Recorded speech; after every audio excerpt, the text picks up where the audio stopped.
I had just moved into a quaint old apartment in the heart of the city. The rent was surprisingly low for such a prime location, but I didn't question it. The apartment came with all the necessary furnishings, including an antique mirror in the hallway. Its ornate frame looked out of place among the modern decor, but it had a certain charm that I liked. On my first night, I felt uneasy. I chalked it up to the new environment and the creaking sounds that old buildings often make. As I was getting ready for bed, I glanced at the mirror. For a brief moment, I thought I saw a shadow move behind me. I turned around quickly, but there was nothing there. Shaking my head, I blamed my tired eyes and went to sleep. The next morning, my unease grew. I noticed that the mirror seemed to be slightly tilted. I straightened it but couldn't shake the feeling that something was off. Throughout the day, I kept glancing at it, almost expecting to see something unusual. Nothing happened. That night, I dreamed of a woman in a white dress. Her face was obscured by shadows, but her eyes were clear and full of sorrow. I woke up in a cold sweat. The image of those eyes burned into my mind. I decided not to look at the mirror before bed. Days went by, and the dreams became more vivid.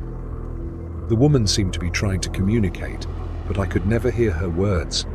I felt drawn to the mirror, as if it held answers to the woman's identity.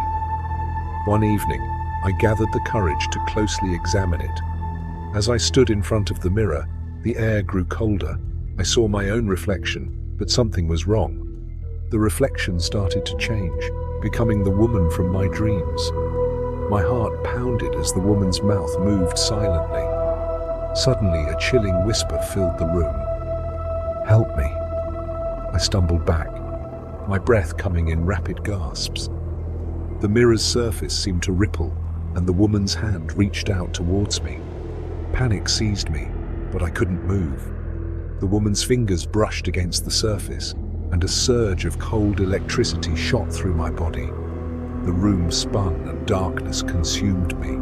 When I woke up, I was lying on the floor. The mirror was shattered, shards of glass scattered around me. I scrambled to my feet and ran out of the apartment, not looking back.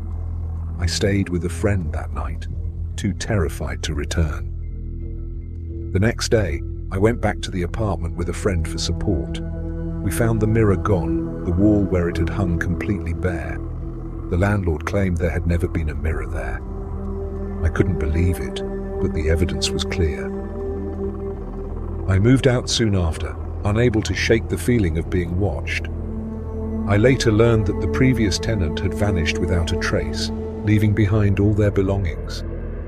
The only thing missing was an old mirror.